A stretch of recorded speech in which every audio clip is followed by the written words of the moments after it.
And they have sent me pictures through the summer as they've gotten to fish and hike and do all of these things. And the last set of pictures that they sent to me, I said, as I responded to them, I said, well, it reminds me of the song, How Great Thou Art. Oh, Lord, my God, as I look at all the things around me. And our circumstances shouldn't, though often they do, shouldn't affect our emotional or spiritual disposition. In other words, if things are going on tough around us, our security and our foundation still being in the Lord should be something that brings a peace. That's where the peace that goes beyond understanding. But what if you were in the midst of suffering? Well, we do go through suffering in our country. And I won't play like we don't. Those of you who have buried loved ones have gone through the most agonizing suffering that could be felt across the world. Worse than being physically persecuted yourself. We hurt more for other people. So I recognize those things. And I just picked the worst one, but there are many different levels of suffering that we go through. But Peter, as he was talking to these folks, as we remembered talking about in the beginning, he was talking to a people, recognizing it was going to be like waves of the sea that were going to go all the way around the world. Suffering was going to take place for those who take a stand for Christ.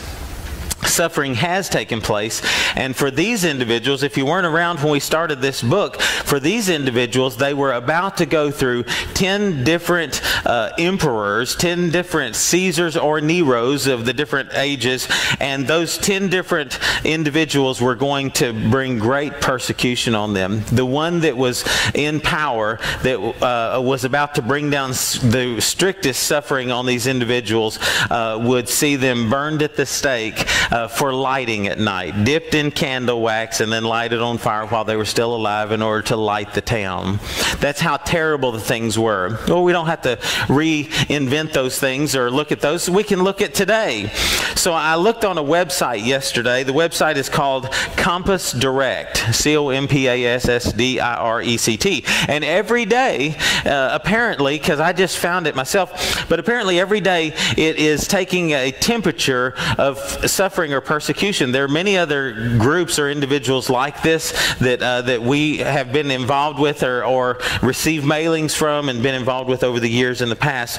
But on that website yesterday, as early as yesterday, there were reports of physical persecution in at least 52 countries. And I know it was at least. There was 52 listed there, and the United States wasn't listed there. And I know that there's persecution, spiritual persecution going on in this country also, even now. So I would, if you don't mind, I may read a few things here at the beginning. I may read one thing at the end, and I don't normally read things, but it works a lot better when things come from individual reports or individuals' words. In Jos, Nigeria, in June this summer, an Islamic extremist ran a car full of explosives at a Pentecostal church in that town of Jos, Nigeria. It said, and this news report said, it happened this morning, killing at least 2 Christians and injuring more than 40 others. Military and police officials were given the report. In Borno State, also that same day, in June 10th, gunmen reportedly killed at least 2 Christians during a church worship in another town.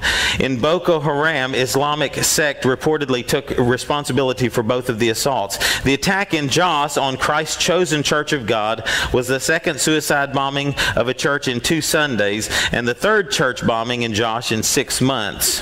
The explosion, which hit after the service had ended and church leaders and some children remained in the building, collapsed the roof of the sanctuary, and the death toll is expected to increase because the injuries were severe.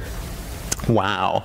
2 days later, in that same reporting area in Jos, Nigeria, on July 12th, the Open Door News says in the Plateau State here in Nigeria, tensions had run high all week between ethnic Fulani, and who are mainly Muslim, and ethnic by Rome, mainly Christians.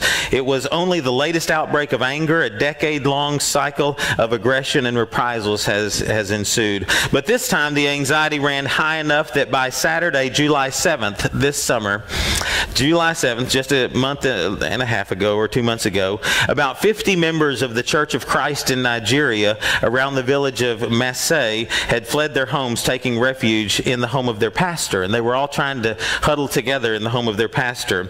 Gunmen came into that home, opening fire, and then they burned the house. 50 church members were killed in the church building month before last, where they had fled to take refuge. They were killed alongside the wife of the pastor and his children.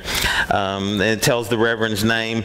It's the vice president of the Church of Christ in Nigeria was reporting these things July 11th. It tells more about these details. Church officials said that in all, about 100 Church of Christ members were killed in 12 villages that had churches there, and all 12 of the churches were burned down. On Tuesday, the radical Islamic group in Boko Haram said that it was responsible for the attacks once again.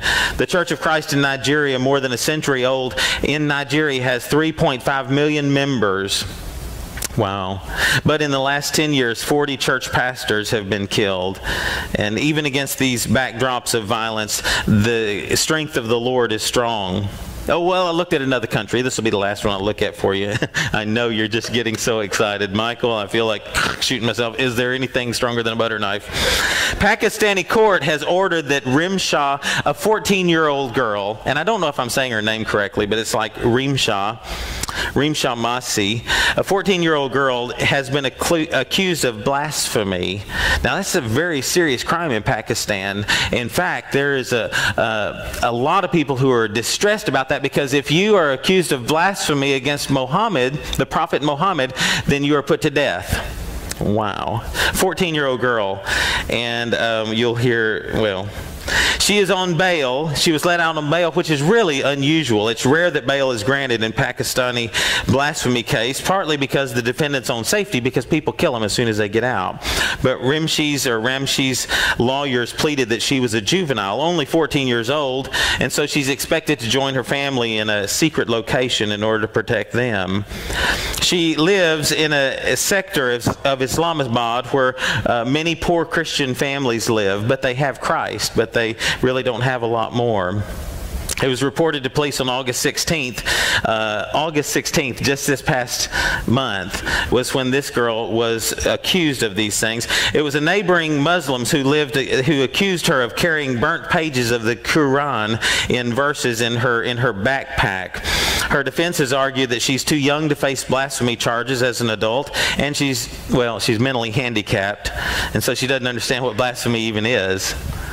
And she's still on trial. She's out on bond. The mosque leader, now here's the good news, the mosque leader who falsely accused this 14-year-old girl who is mentally handicapped has now been charged with blasphemy by planting pages of the Quran among burnt pages in Rimshah's bag. She was set up.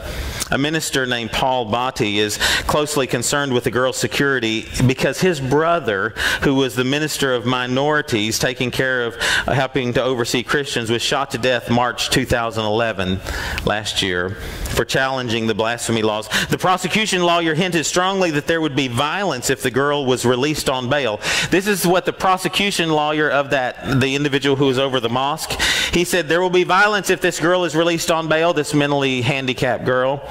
And if her case is taken out of the adult court system, and that's what they're trying to do, get it out of the adult court system to put it into the juvenile system, because her sentence would not be as severe. But he said, in his strong statement, he said, the girl is guilty. And this lawyer for the mosque leader who accused the girl of blasphemy against Islam said, if the state overrides the court, and this is a quote, if the state overrides the court, then God will get a person to do the job and to kill her. Wow. Now, these things are going on all over the world, and I read a bunch of different things. I took a few of those out to let you know what persecution is like, and to let you know that it's not something, though it may seem very foreign to you and I, persecution like this is going on today in at least 52 countries. I am certain that persecution, even physical persecution, is going on in every country that is in this world, because Satan, being in a position of influence over this entire world, and we march to the beat of a different drummer, as you've heard me say so many times, is influencing everybody he can to thwart and to oppress the causes of Christ. Well, if you're not oppressed already, or depressed, or permanent pressed, maybe you'll never wrinkle, I don't know. This kind of thing just kind of would bring you down, wouldn't it? Well, we don't feel very good right now. Mike, why does this have to take place? If God is God, why would a mentally handicapped 14-year-old girl have to go through this kind of thing and possibly probably, in the long run, whether it's through the court system or out in the street, lose her life. That doesn't make sense. What did she do wrong? She did nothing wrong. And why does suffering take place in this world? As I was thinking about that, I was thinking about a sword. A carbon steel sword. Do you know how they harden that steel of a sword? Me neither. No, I looked it up, and I heard things like this, but what they do is they will put that steel into a kiln, which is a very, very hot fire, until it is glowing red hot. The carbon atoms start to beat around so much, and they get closer and closer together until they get hard. And the steel, if you do this too many times, becomes brittle, and you could break it. But if you don't do it too many times, if you'll put it in that fire, take it out, and you put it in oil or mineral waters, then that steel will cool quickly, and then it'll become tough. It'll become strong. And then they put it back into the fire and get it hard, hot, red hot again, and then they put it back into those oils or those mineral waters. And then when they take it out, after they've done this a couple of times, it's ready to sharpen into a fine sword. And that thing becomes useful. It becomes powerful. It becomes stronger than it ever could have been before when it's tried in the fire. That's what suffering is all about. But the trials of the fire are not just to toughen us up for earth, but literally the trials that we go through in this life are like, and I've said this before, but like an individual who joins the military going through boot camp. He's broken down, she's broken down, but as they come through that process, they come out stronger. They come out with a resolve. They come out with a discipline, and they come out useful for the master. And then they're put into, or useful for the commanders, and then they're put into their positions. And as time goes on, as they prove themselves, they're put into positions of authority, and they move their way up the ladder in the military. Now that's what God is doing with us. Honestly, there is no hierarchy on this earth, but God has told us that if we'll walk through the fire, if we'll walk through the suffering and the trials of this world, then what is yet to come, He says, I want you to do this in my kingdom. I want you to do this in my reign. The reign of Christ.